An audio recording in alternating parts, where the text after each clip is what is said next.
I move that the convention suspend the procedural rules. I move that all votes cast by delegates be reflected in the official record. And I move that Hillary Clinton be selected as the nominee of the Democratic Party for President of the United States.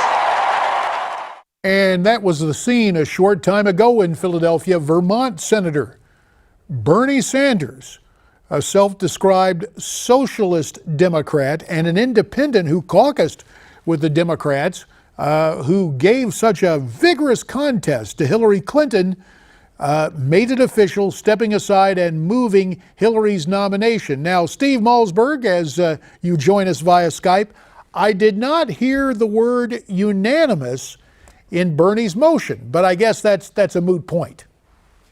Yeah, you know, it's funny because I was watching before the show started and before I had my Skype problems, and South Dakota put Hillary over the top. Now, you recall when New York put Trump over the top, there was a big celebration, and that's traditional. But they made no mention of the fact in the arena, they had no vote total up in the arena at the DNC, signifying that Hillary had gone over the needed number of delegates. Instead, they waited till the very end. Vermont passed, and that was the last thing you heard. So Bernie got all his delegates, all his votes, all the accolades, all the nominating speeches, and then at the end, he said that it was very, very strange. Well, one thing's for sure, the powers that be in the Democrat Party got what they wanted, a nominee by the name of Hillary Rodham Clinton. And we're all supposed to be so thrilled that it's a woman. And if I hear it one more time from Jake Tapper or the other liberals in the media that even if you don't like Hillary, you have to be caught up in the moment. No, I'm not caught up in the moment. And millions of women aren't caught up in the moment. You know, I want you to hear, JD, something else. You know, Bernie this morning spoke to the California delegation, and it didn't go too smoothly. Let's watch. What we must do or forever look back in regret is defeat Donald Trump and elect Hillary Clinton. It is easy to boo, but it is harder to look your kids in the face who would be living under a Donald Trump presidency. And you know, JD, I'd like to turn that around. Shouldn't we? I mean, that's what I've been saying, and I think you've been saying to the high-profile conservative guests we've had on and others that can't bring themselves to get on board with Trump. I say you're going to have to look your kids in the eye and look at that Supreme Court and the rights that will go away with that Hillary Supreme Court and explain to them why you didn't vote for Trump. You know, Steve, you make such a valid point. We want to continue shining your spotlight on some of the curious rhetoric in the immediate passing of time in Philadelphia. But we need to pause right now because from the convention hall, Simon Marks joins us live to bring us up to date on Hillary's nomination and what else is transpiring there tonight. Hiya, Simon.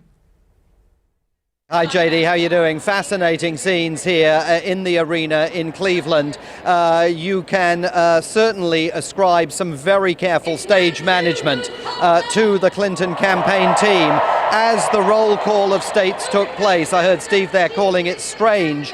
They definitely took steps to make sure that there wasn't going to be a moment in this hall where either South Carolina or South Dakota, there's some dispute as to which state it was that officially put her over the top, but they didn't want a moment where there was going to be an opportunity to pause the roll call of states and they would have to worry about the reaction from the Bernie Sanders supporters. So they stage managed it so that it would be Vermont at the very end, Bernie Sanders in person, who would stand up here and say it's time for this convention to get behind Hillary Clinton. There's no question that was a very dramatic moment in this hall. The vast majority of people were on their feet, but not some of Bernie Sanders' supporters. And if I take a look across the arena now, the seats that were previously occupied by the Bernie or bust brigade, if you like, the die-hard Bernie Sanders supporters who caused so much trouble for Team Clinton here on the first day of the convention,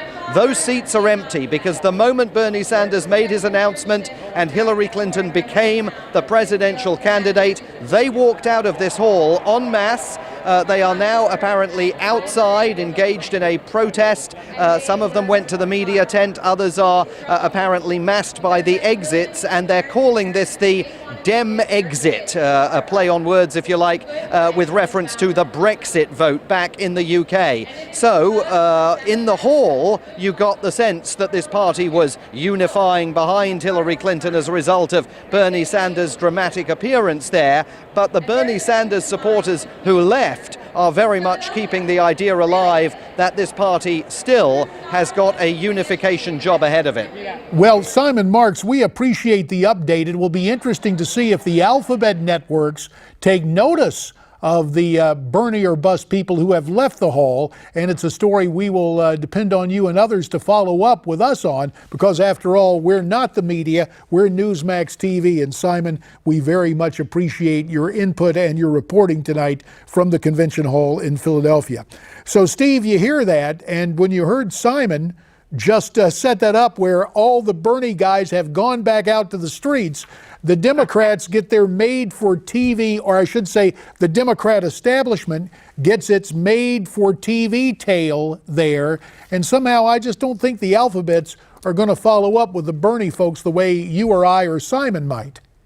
Well, now we all need to keep an eye and see when Bill Clinton speaks if the auditorium is full or if it's almost half empty. That's going to be something to keep an eye on. And, you know, earlier today at a Bloomberg politics forum, Sanders was asked if Clinton could be trusted to enact the left-leaning Democratic platform. He said, quote, "Sorry, I'm not going to get into the trusted or not. Hillary Clinton, you know, as I have said a moment ago, I'm not going to characterize someone. I'm not going to call Hillary Clinton anything except a very, very intelligent person I've known for 25 years. So he wouldn't even say that she could be trusted. As you watched him, as the Vermont delegation read its numbers before he got up and spoke, he was reveling in it. I mean, he was eating it up. And I guess he might have had an inkling that people were going to walk out after that. So it's not over. This is not a unified party by any means. And can I bring something else up, JD?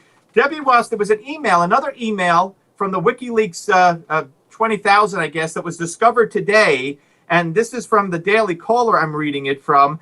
And Debbie Wasserman Schultz on May 5th sent an email to, two of her congressional staffers, as well as 2 DNC employees, the newly hired director of the Jewish Engagement, Aaron Weinberg, and her senior communications director, Ryan Banfield. She wanted some kind of statement put out acknowledging Holocaust Memorial Day, and they wouldn't do it. They said, well, we aren't going to do statements for every Jewish holiday unless she wants to do them for every religious holiday. And trust me, this Catholic can give you a list of them.